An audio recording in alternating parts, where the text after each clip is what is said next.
Purina believes no one should have to make the impossible choice between their own safety and their pets. But nearly half of domestic abuse survivors delay leaving because they can't bring their pets with them. Through the Purple Leash Project, Purina is helping create more pet-friendly domestic violence shelters so survivors and their pets can escape and heal together. Visit Purina.com/purple to learn more. What does 268 horsepower sound like? You're hearing it right now. The all-new Audi A5. With breathtaking acceleration that commands attention. Precision crafted to bring the thrill to every turn. This is powerful performance. The all-new Audi A5. Hey, thanks for listening. This is Ross Kenyon. I'm the host of Reversing Climate Change, the podcast you are listening to right at this very moment. Before we get into the bulk of today's show, I'd love to tell you about our sponsors, Absolute Climate and Philip Lee LLP. I've made great radio with both of them. They should be familiar to you if you listen to this show, but I want to tell you about why you should learn a little bit more. The first sponsor is Absolute Climate. I did a show with their founder, Peter Miner, a few months back, and a lot of people love that show. I was asking a question of, can registries design their own methodologies for carbon markets without it being a conflict of interest? And Absolute Climate's thesis is no, they shouldn't be in the business of doing that. We actually need to disintegrate functionality within carbon markets even further. They are literally the only independent standards body for carbon removal that exists. Their name is very well chosen. I think they are some of the most aggressively idealistic people within carbon removal. It's come up on Reversing Climate Change so many times about how and why there's tension between commercial teams and science teams within carbon markets. There's some fundamental tension between the rules of running a business, or I should say, the rules of running a profitable business is maybe a better way to put that, and climate impact. And I think Absolute is one of those companies that, at least from my experience of what I know of them over there, I think they're going to be some of the staunchest holdouts, just trying to make sure that there can be a justified, true belief that a ton purchased is a ton truly removed. They're betting big on not compromising. It's a bold strategy. I respect the absolute hell out of that. Absolute is very much doing things their own way, and they stand out to me, and I will never mistake them in a lineup. Go check them out. I really am endlessly fascinated by what they're doing. And that's also true of our other sponsor, Philip Lee LLP. In fact, I told them to pitch me on some weirder legal shows. I really like doing shows about the law. I think the law is such a fascinating part of our shared social life. It structures so much of it. It's badly understood by most people. And just structuring deals within carbon removal is hard. I'm talking grown-up deals here. Like when you're trying to put together an enormous package, complicated structuring, a lot of money changing hands, the stakes are high. You really do need a good lawyer. I'm sorry to tell you that if you are a startup out there in carbon removal, you're going to probably pay a fair amount of money to lawyers. There's just no way around it. Your choice is basically, do you get a bad lawyer or a good lawyer? One really cool thing I can say on Philip Lee LLP's behalf, well, one, Ryan Covington and I did a very fun show about how basically no one except for an elite few really know what bankability and project finance even mean.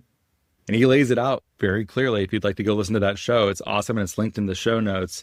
And also we ended up talking about Ernest Hemingway a fair amount too. So it keeps with the tradition of reversing climate change. One also really cool thing is that they just won Environmental Finance's VCM Law Firm of the Year. They've won it 3 years in a row, 2023, 2024, and 2025. It's the only award for legal teams operating in the VCM, and they have offices in the US, Europe, and the UK. You should check out Philip Lee LLP. Thank you from the bottom of my heart for listening to this, and thank you to our sponsors. You really make this so that it's something that in a busy life with lots of competing priorities, I'm able to keep coming back and making more reversing climate change. Thanks so much for what you do. And now, here is the show.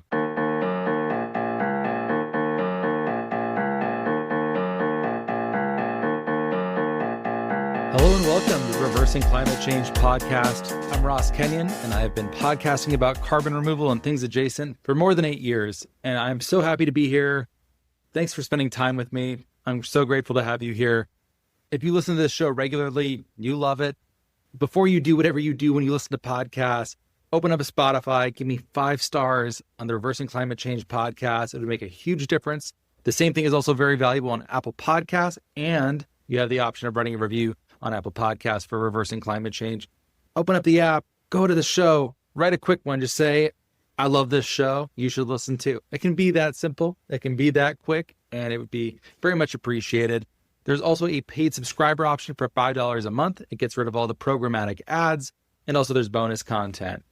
Recently, I put out a show I did with Grant Faber, where we talked about how we hung out at the New York Tenement Museum and what we learned from the experience and connected it to various media types that relates to how do we talk about big issues? What kinds of museums and curated spaces are inherently empathy generating? Why that might be important? Questions like that about aesthetics that I think are really important, but also like not right over the plate. Today's show is right over the plate. I had Erin Sikorsky on.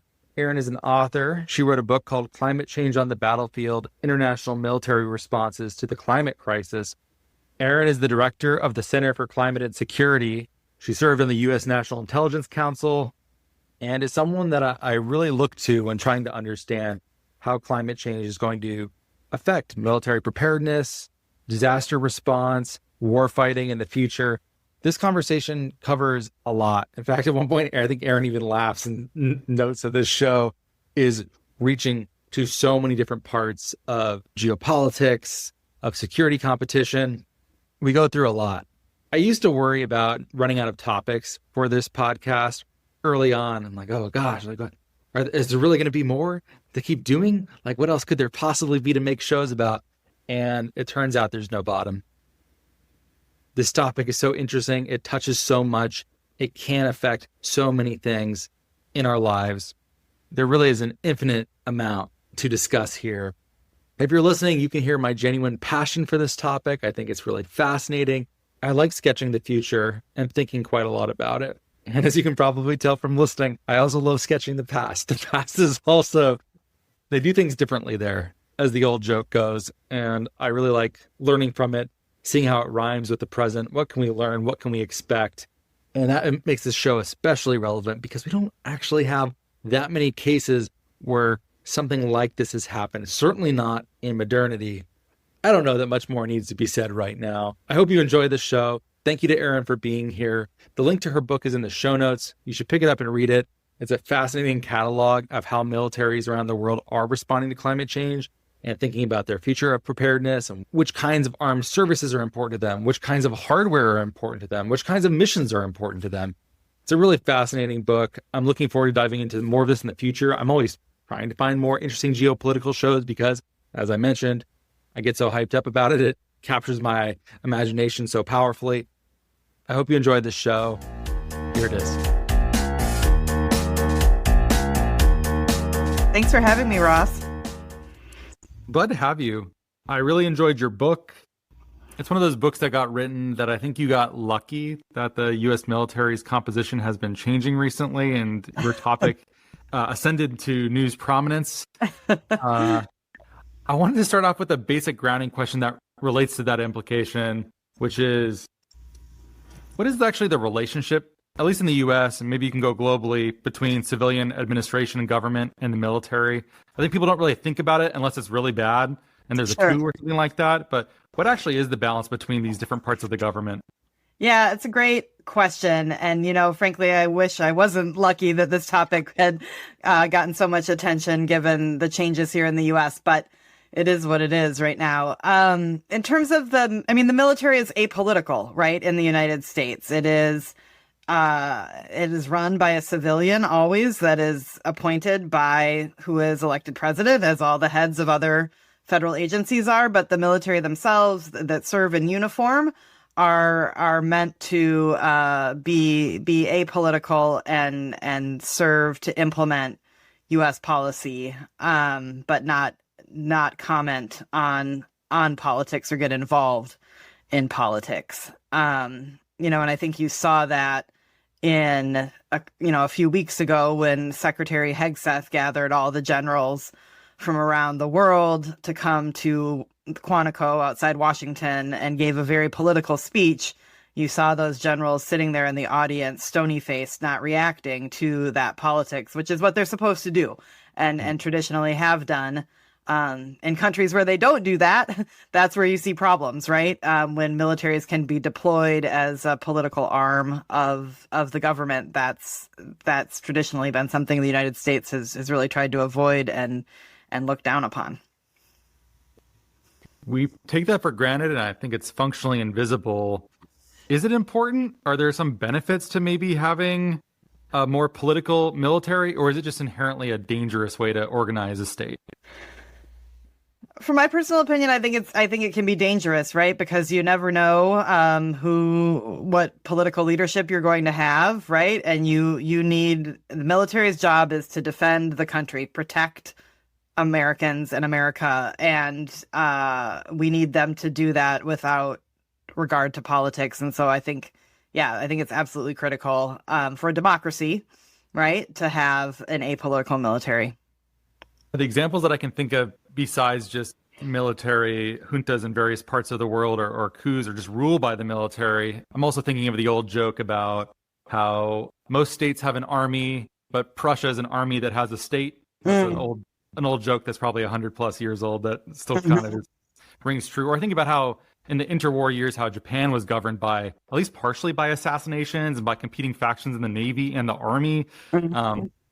I think I would be hard-pressed to think of any examples that felt good. And I also think of George Washington being considered the American Cincinnatus, who, military leader, he could have been a king essentially, and decided to walk away from that and didn't think we should invest that office with that much power.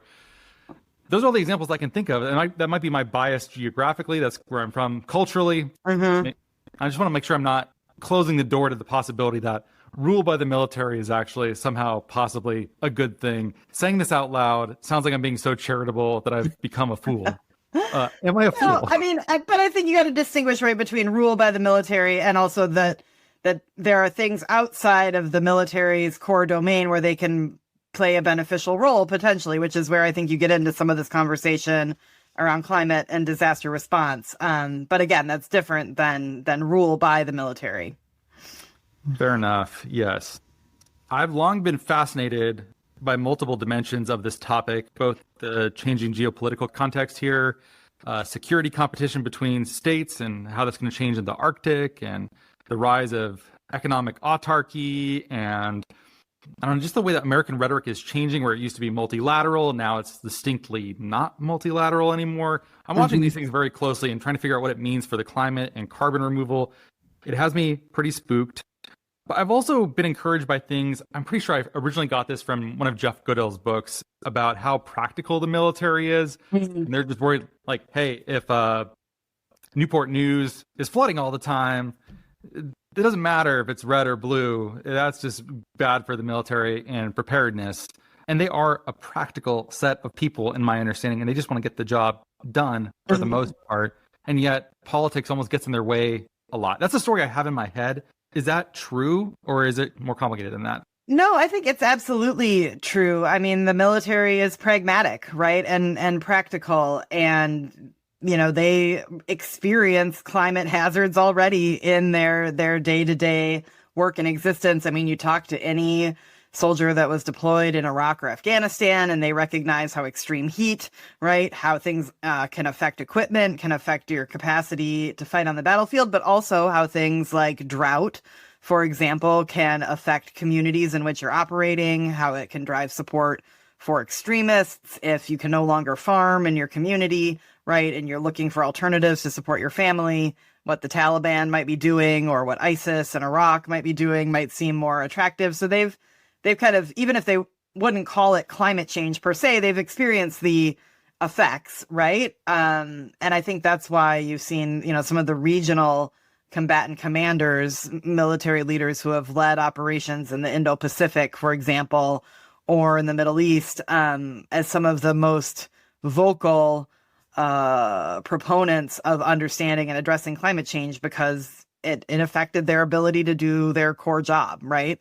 The military, U.S. military is huge. There's a diversity of viewpoints and approaches. I'm not saying these views are universally held, but I think especially at senior leadership levels among uniformed military strategists, especially logisticians, people who have to move things from point A to point B, they all get it in terms of how climate and environmental issues can shape their capacity to do their jobs. So interesting. I need to read the Pete Hegseth book. I haven't read it yet, but I know there's a lot of talk around it about how caring about quote unquote woke issues like climate in a military context takes away focus from lethality. The American military should be focused on being an effective warfighting machine. But everything you just said sounds like important strategic context in order to be an effective warfighting machine. Yeah. Are they being led by their base? Are they playing domestic politics? Is it something else? Like, what am I missing? Yeah, no, it's a good question. I mean, I think some of it is domestic politics. Some of it also is, I think, a conflation between understanding and preparing for and addressing climate impacts with the transition to clean energy.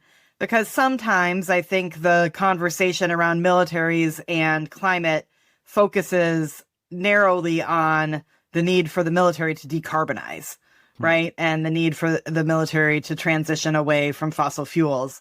There are huge, frankly, I think, operational benefits to that. I was actually just reading an article about these new electric bikes that the Ukrainian military is fielding. Wow. I know, but they're like the Wolf something. I mean, they've got a great name, and they're meant for use on the battlefield, right? So, I mean, there are benefits. You don't have a heat signature. They're very quiet.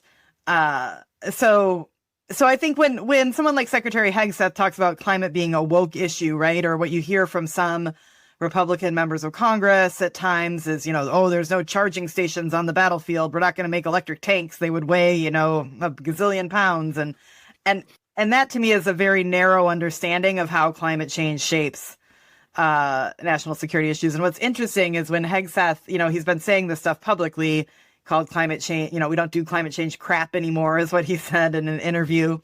But they signed out a memo internally in the Pentagon that said, look, none of this talk about climate change should be interpreted to mean that we don't care about resilience, that we don't care about weather, that we don't care if our bases, can withstand hurricanes.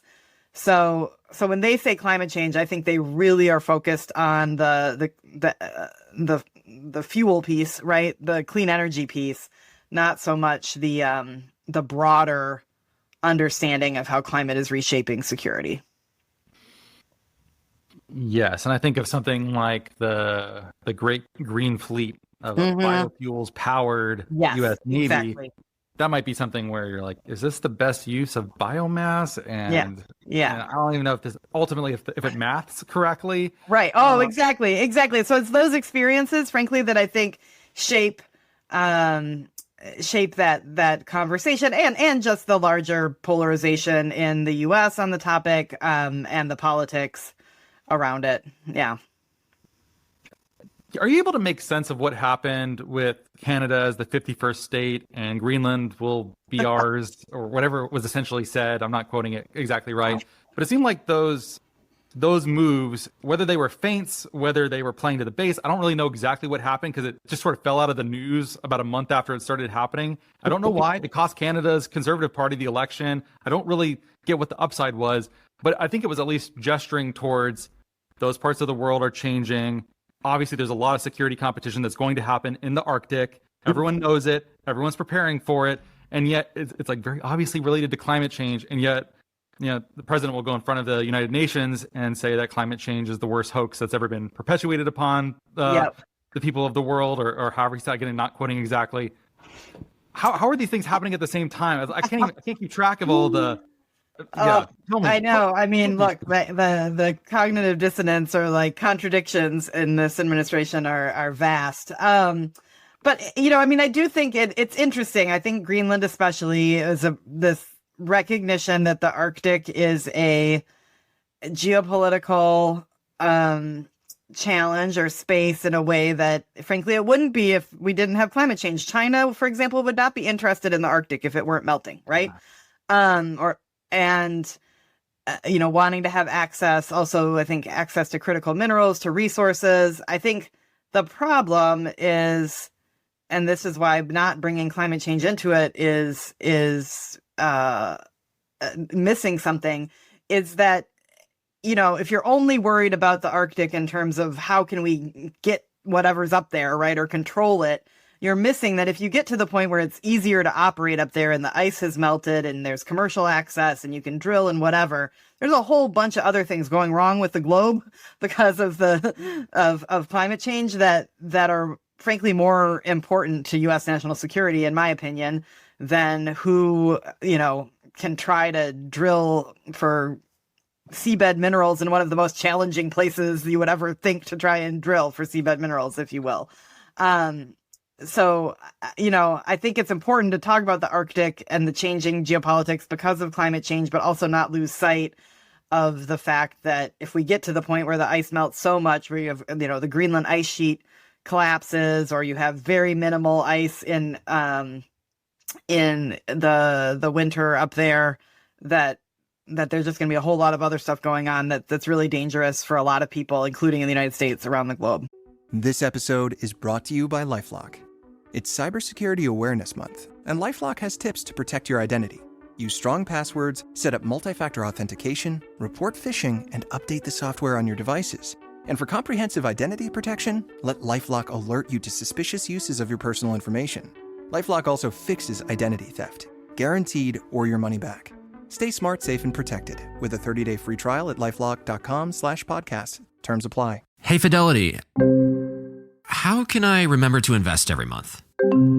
With the Fidelity app, you can choose a schedule and set up recurring investments in stocks and ETFs. Oh, that sounds easier than I thought. You got this. Yeah, I do. Now, where did I put my keys? You will find them where you left them. Investing involves risk, including risk of loss. Fidelity Brokerage Services, LLC, member NYSE, SIPC.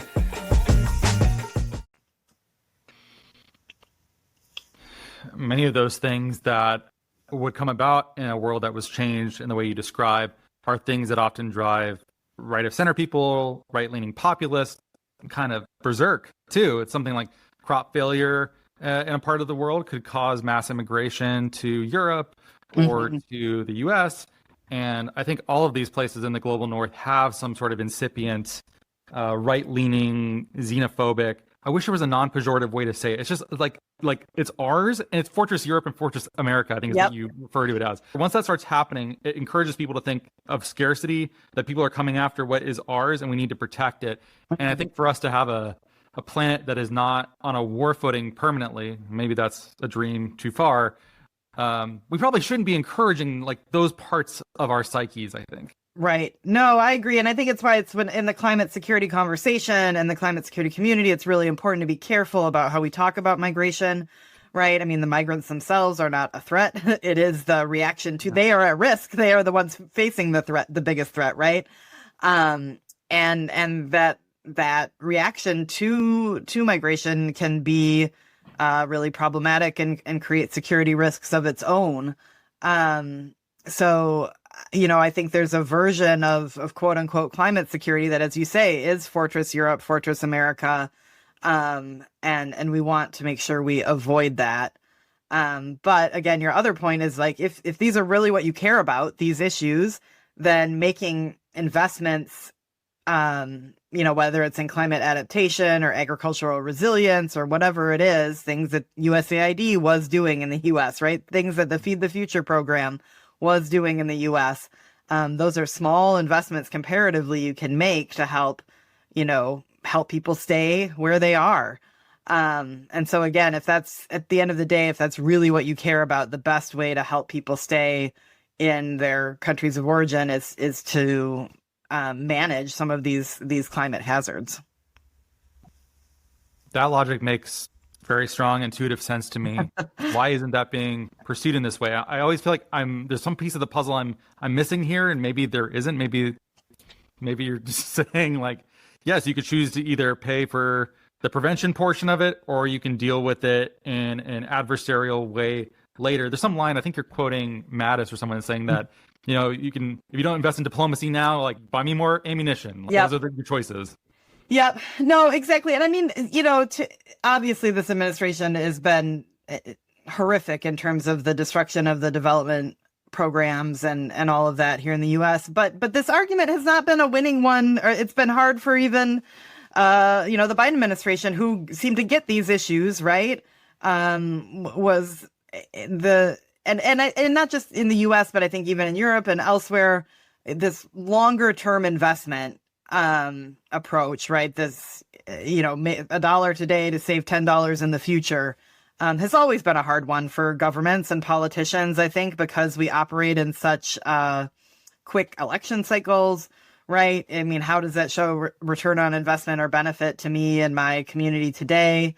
And so it's never been an easy policy environment for some of this, but it's obviously gotten a lot harder now. I think that is actually one of the top contenders for the grand thesis of why climate change, which is just the discount rate. Yeah. Humans are just discounting, puts our brains in ways that make it impossible for us to solve this easily. And if someone asks me, I can go into like the weird spiritual reasons that we don't feel at home on the planet or treat it like we don't really belong here. But you could also just say it's the discount rate and just skip 14 more other paragraphs about it. Yeah, absolutely. I mean, it's hard. But also, I mean, there's so much work that's been done that showed the benefit. For example, I'll give you an example on migration, where a USAID program that was operating in Central America, they were providing drought-resistant seeds to certain parts of a community within Honduras. And they did statistical studies afterwards, after a few planting seasons of doing this, those communities obviously did better when extreme weather came, when drought came. And those communities had a 70% less interest in migrating to outside of their country than other people within Honduras did. Right. So that, to me, I testified before Congress last year on this topic. I use that statistic. I think any member of Congress who's looking at how the U.S. budget's being spent would point to that and say, like, hey, that's a really great return on what we're interested in. So there are concrete data points behind this. And I do think there are politicians, members of Congress who get it. But I think this moment is just not one in which they can act. How many of those investments have just gone away? And I've also read stories of, I think I might have got this from Bob Woodward or maybe somewhere else, about how harmed American soft power has become, of just like embassies being staffed appropriately and people leaving, and like a lot of these budgets being cut in these programs, if I recall correctly. That seems like it's one of those things that's hard to measure. And if you're not working in that field or looking at it closely, it's hard to see why it matters. Yeah. But I've heard a lot of things like that seems like it's not exactly the military, but it's one of those things that goes hand in hand almost. No, I mean, so if you want to talk about, geopolitical competition and power, especially vis-a-vis China, a lot of these cuts to climate programming, especially in the Pacific Island region, right, has offered a huge opportunity for China to swoop in. And in some cases, my understanding is they picked up full infrastructure that USAID had been running. The U.S. left, China came in, just took the project over, gets the credit, right? Because if you talk to, many countries, that one of their top security threats they list is climate change. And so the country that's going to help you with that, and we can get into how genuine China's help is and how much of a problem they still are, obviously, in terms of emissions. But when the U.S. doesn't show up, I mean, it was interesting. You mentioned the president's speech at the UN during the General Assembly. So you had that contrasted with President Xi for the first time making a NDC commitment from China, which everyone agreed wasn't good enough, but it was still something. And they're moving forward. And that gives them, I think, huge geopolitical leverage that the U.S. doesn't have, as well as economic leverage now with the green economy and just the investments they've made in technology, and the U.S. just continuing to shoot itself in the foot now with, cutting back on wind projects or solar projects or investments in batteries. I mean, all sorts of things that just makes no economic sense either. So, yeah. To that end, I want to go back to the Great Green Fleet that we sort of poo-pooed 10, 15 minutes ago. But, you link it back to, it's obviously a reference to the Great White Fleet, right? It's the Teddy Roosevelt round the world U.S. naval tour. And that was a way of saying America is becoming a great power, or already is a great power. We're on the world tour. We're showing you that we're here, the rest of the world.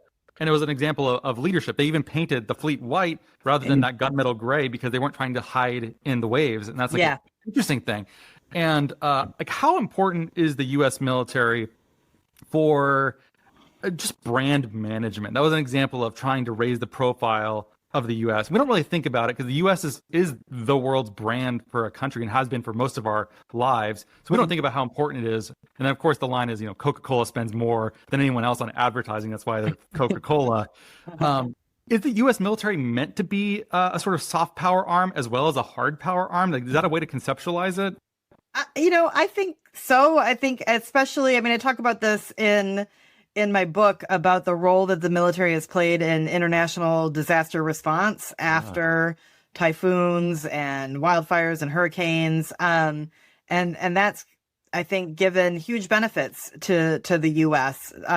In parts of the world as the U.S. being seen as a partner who can help in times of crisis.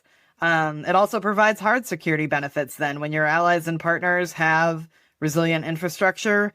Then if we need to use it for something for the military, right, you can do that. But in this vein, I think one of the most important tools the U.S. military has and still has is the National Guard Partnership Program, where National Guards from particular states in the U.S. have had long time, like 10, 15-year, 20-year relationships with other countries. It's like sister cities, kind of sister militaries. And they often will travel and do training exercises with their partner militaries. These days, a lot of that training is around disaster response. It's around fighting wildfires, best practices for fighting wildfires. It's around managing flooding, right? How do you use drones, for example, to surveil flooded areas to try and help rescue people?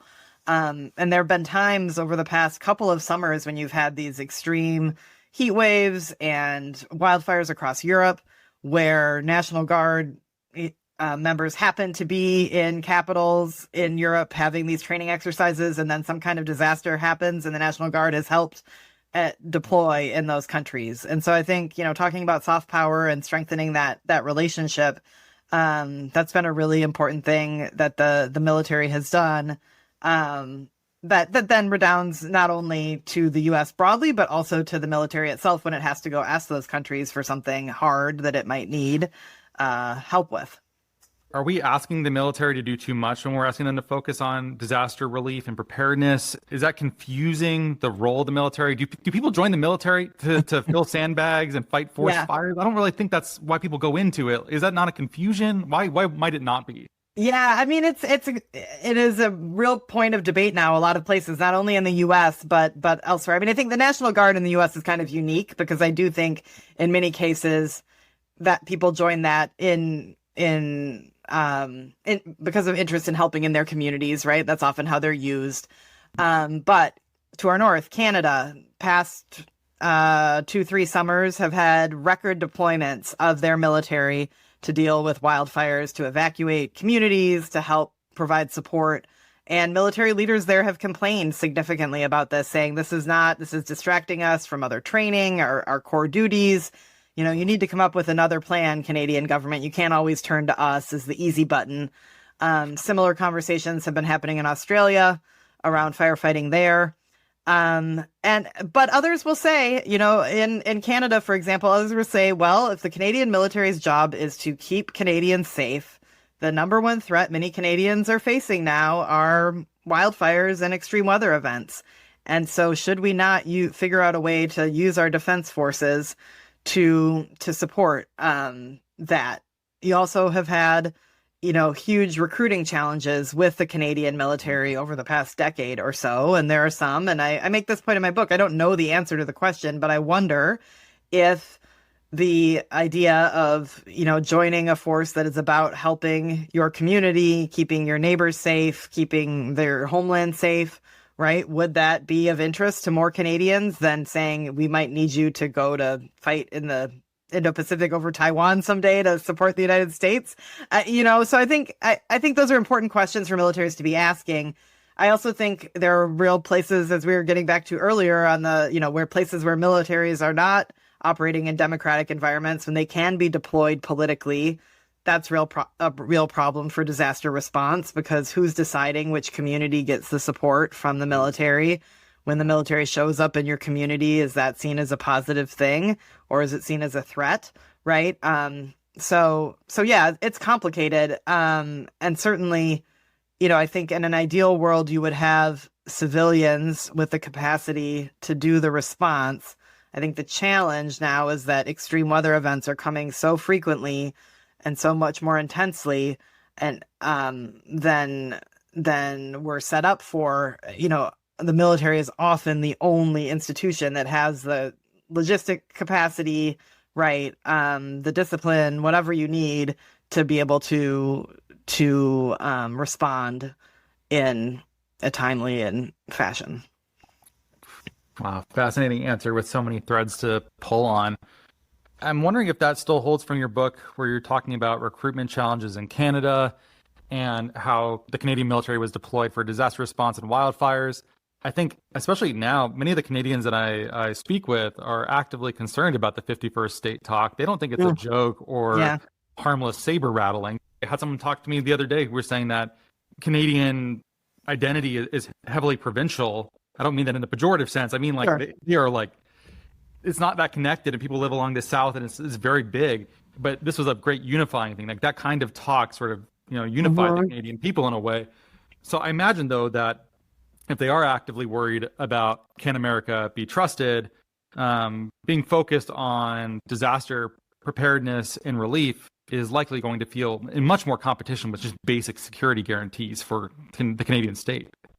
Yeah, I mean, I think, we're in a moment of, increasing uncertainty, and a lot of our long-held assumptions or beliefs about the international system, right, and the U.S. role in that system are being challenged. And so I think a lot, not just Canada, but many states are grappling with this. I mean, it's funny, the organization I lead, the Center for Climate and Security, we do a lot of tabletop exercises, scenario exercises, kind of future planning exercises.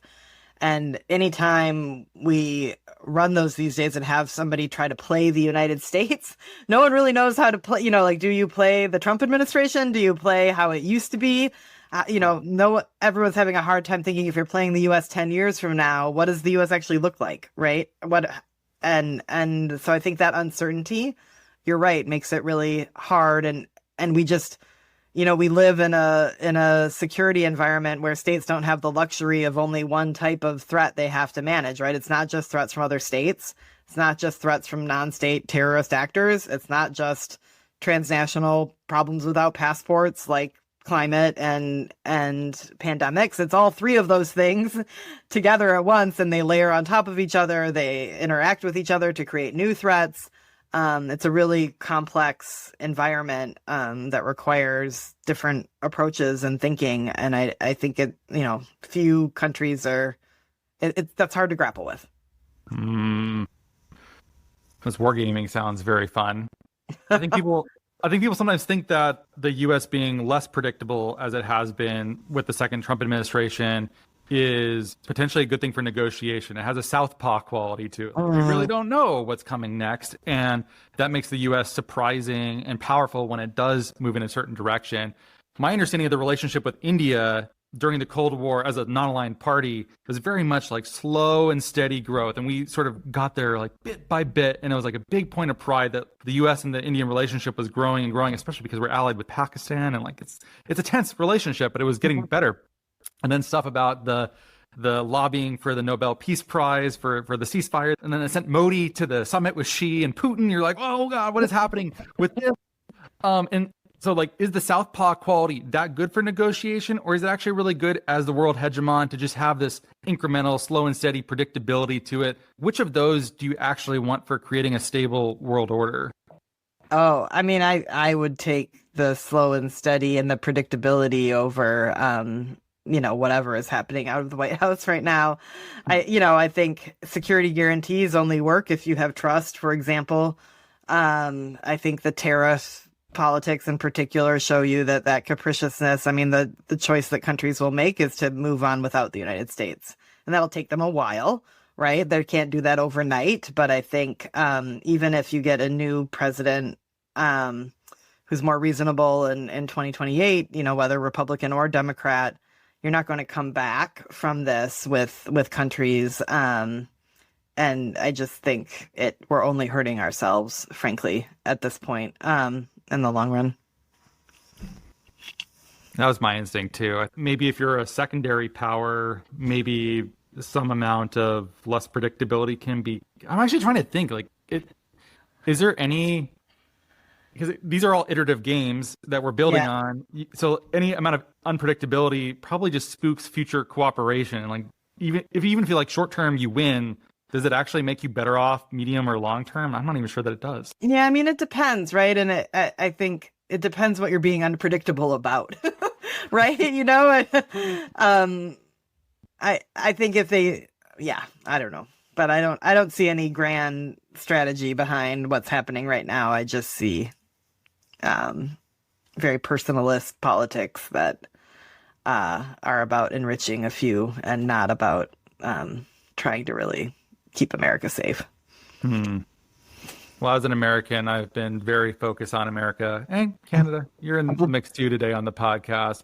But we should probably look more to Europe too, because it isn't only the U.S. obviously that's looking at this. Militaries around the world are doing this, but they're all doing it in different ways, which is a really cool part of the book. Like you catalog several countries and how they do things. Pick one and let's just dive into it. Where do you want to start? Well, maybe let's start with the United Kingdom, because actually just today, some of the key leaders on climate security from the UK, who are retired from the military now, but they just released a public letter calling on the UK and NATO to include climate spending as counting toward defense spending in their countries. For the NATO, the percentage GDP. Yeah, exactly. But for the 1.5% that can be built on resilience, basically making the case that to be resilient in today's world, countries need to transition to clean energy, because that creates more resilience and you're not dependent on fossil fuels.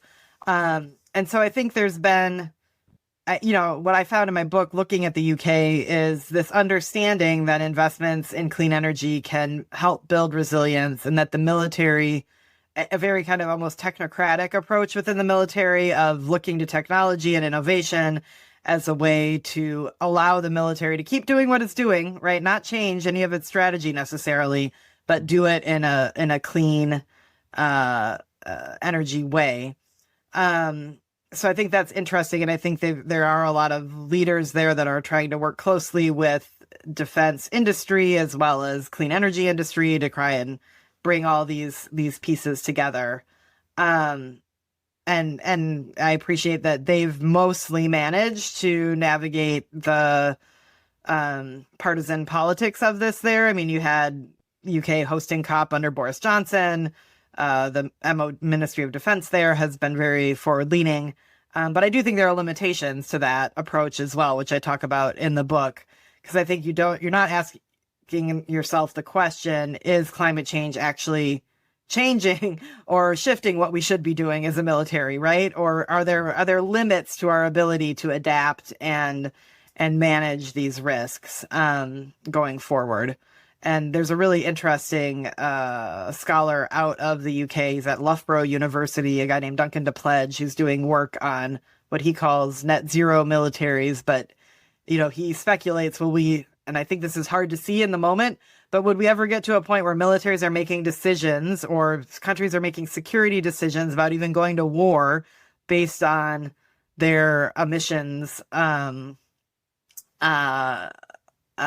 profiles and what they can allow in terms of emissions? I think we're very far from that. I don't see it as likely, but I think it's interesting that that's being thought about, right? And that just sounds farcical to me. I can't imagine a country prioritizing their security perceptions under the climate expenditure of that. It seems crazy. No, I think it. I think it is hard to imagine. I think there are pieces of the puzzle, though, that he talks about in terms of training or in terms of thinking about how we conceptualize warfare on the battlefield, and, you know, how countries might innovate using clean energy. I mean, you know, we kind of laugh about the Ukrainians on electric bikes, but seriously, I mean, the innovation that you've seen in Ukraine, it hasn't been heavy equipment, right? It's been drones, it's been all sorts of things that are not traditional military kit, if you will. And so I think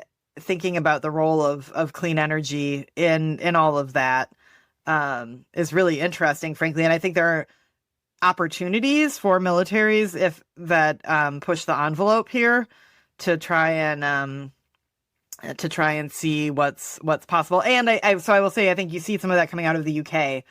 I think you also see interesting things coming out of New Zealand, which is another country I talk about in the book. Much different country, obviously very small, has a very small military. But from their perspective, climate and disaster response is the core duty of their military, right? That is what they make decisions about military investments based on the utility for doing rescues in the Pacific Islands, right? And they see protecting their neighbors and other Pacific islands in the face of strengthened typhoons and storms, sea level rise, all of that as kind of core to their mission. Which is how I distinguish. I mean, that's how I distinguish countries like New Zealand, China, Kenya in the book as case studies from UK, France, the US to a certain extent. Although the US is so big, it's kind of a different kettle of fish. But you know, the countries that just want to keep doing what they're doing, but do it with climate change in mind, versus countries that are actually thinking about changing what they're doing or revamping their conception of security overall in light of climate change. Wow. Well, it's not surprising that New Zealand is even able to do that. The United States used to be like that in pre-jingoist era, where before we became an imperial power, global power, it was just sort of like, why bother having a navy? And even adding ships were like a big thing that people would fight about in Congress. That is just a thing of the past at this point. So they are lucky in that way.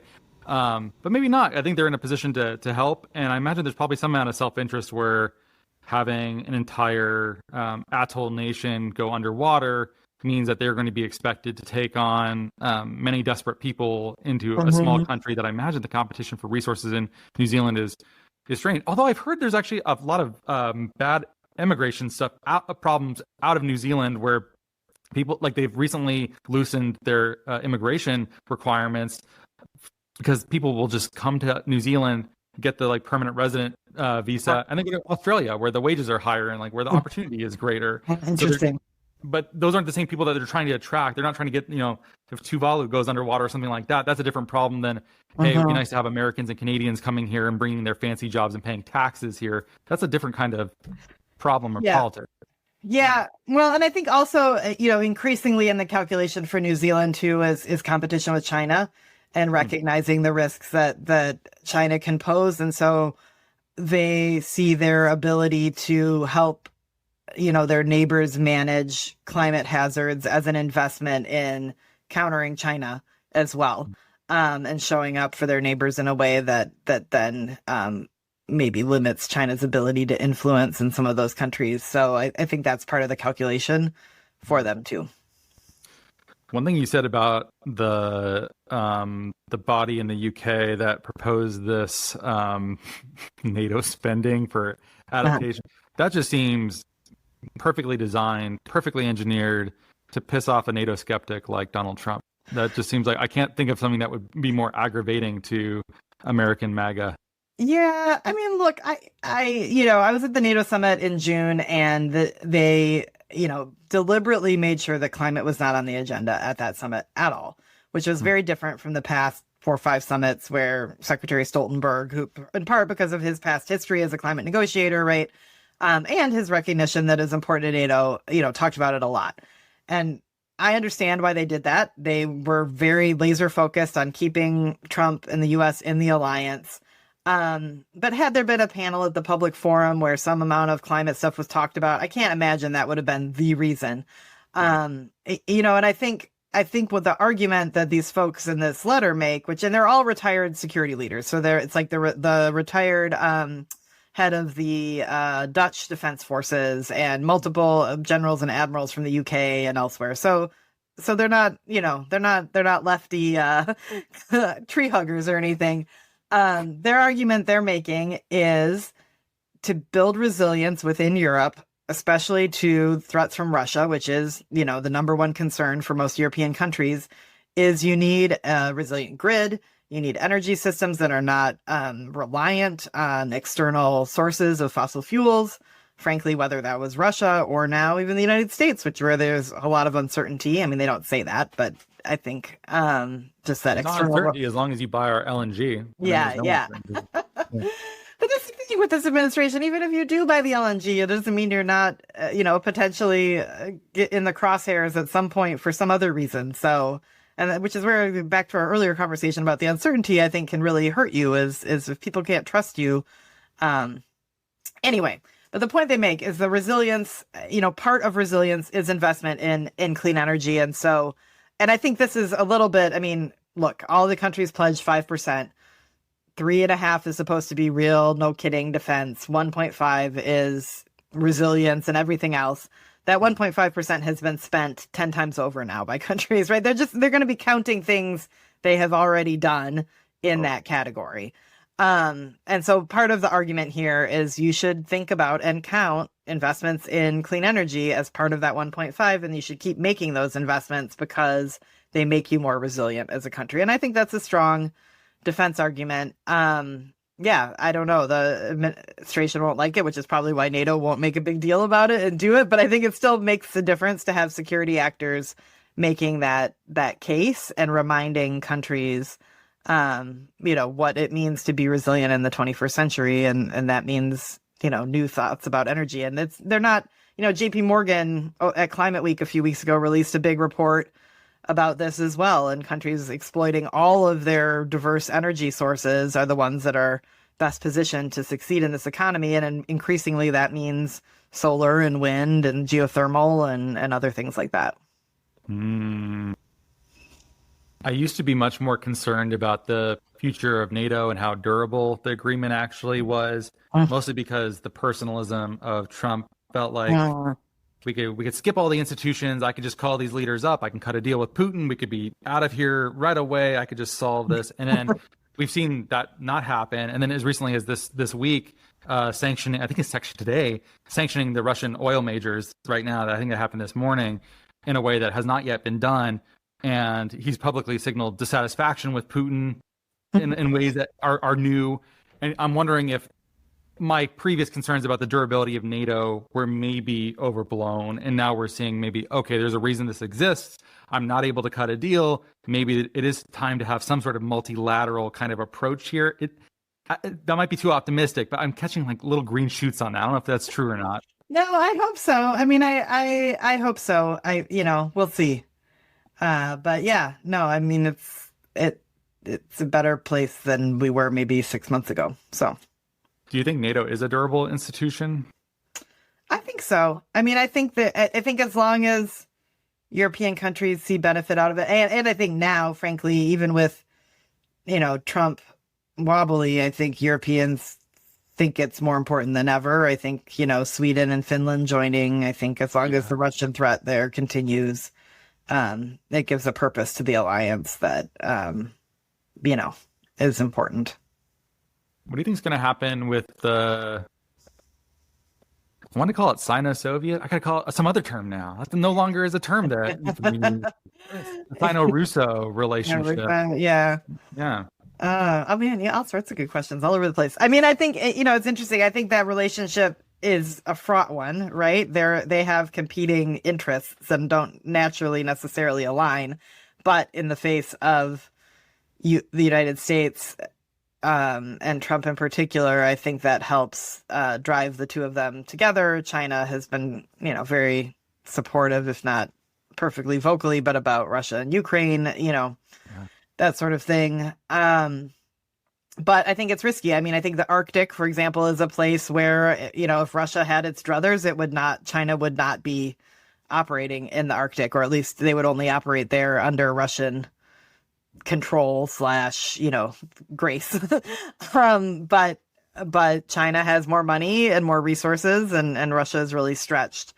But I think it's a relationship of, political convenience more than shared values or, shared interests necessarily. So it can be fragile. But at this point, I think they see benefit in continuing to work together. Much of what you wrote about the Chinese in the Arctic in your book caught my attention because I was trying to do the geography and the exclusive economic zone and be like, where are they supposed to go exactly? Like, yeah. how could China operate in the Arctic when it seems like the Arctic Council in those states, they already claim it all, as far as I can tell. Yeah. No, I think part of it is China being a very long term and its view, right? I think also I've heard really interesting things about their engagement. They engage in Greenland also. I've heard about, and don't know the details, but about them engaging with Native communities in Canada as well, and trying to build some relationships there. I think this is where the cooperation with Russia is critical to them. And, you've seen Russian and Chinese joint military exercises. They also use commercial cover for military or security activities in the Arctic. But no, it's not easy, right? And there's nothing. I don't think it's inevitable that China is able to exploit that. I think it's hard, but I think they also, are thinking long term, and planning for the future. Yeah, sorry to be all over the place, but your book captured my no, it's fine. It's fine. I like it. It's a good conversation. Oh, I wanted to ask you as well about the French presence in Africa. There's climate ramifications there, but it seems like, have the French ever been successful at like post-colonial or like counterterrorism missions? It seems like since Algeria and Indochina, like they basically they just don't do it very well. Yeah. What's going to happen in those places? Well, in many cases, the French are no longer there, right? Like they've been kicked out. The United States too. So, but no, I think their approach, they've spent so much time focused on the Sahel and so much time focused on climate security in the Sahel and figuring out how to try and manage that. And it just really hasn't had a lot of success. And I think it's, look, I'm not a regional expert, but I talk about in the book, I think it's, again, only thinking about climate and the climate security issues in the Sahel as things connected to what the French already wanted to do in the region, right? Without thinking about how maybe their goals might have to shift because of how climate is affecting things in the region. They're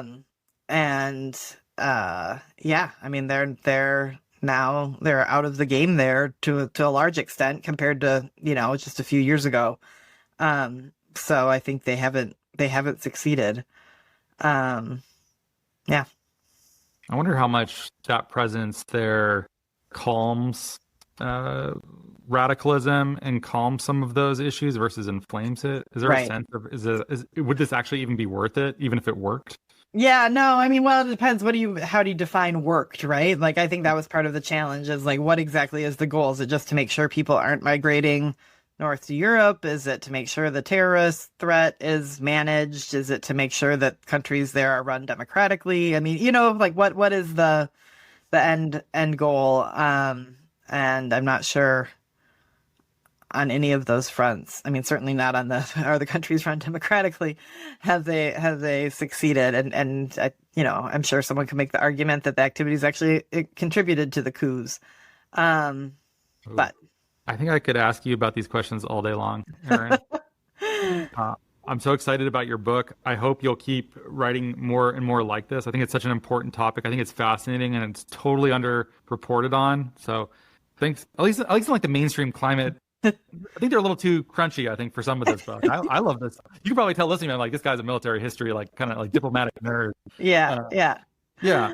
I wish it was more common. So thanks for just helping to make this conversation more common. Yeah, of course. I think it's really important to cross the silos as much as possible between climate and security and look for opportunities to both, integrate in both places. So thanks for having me.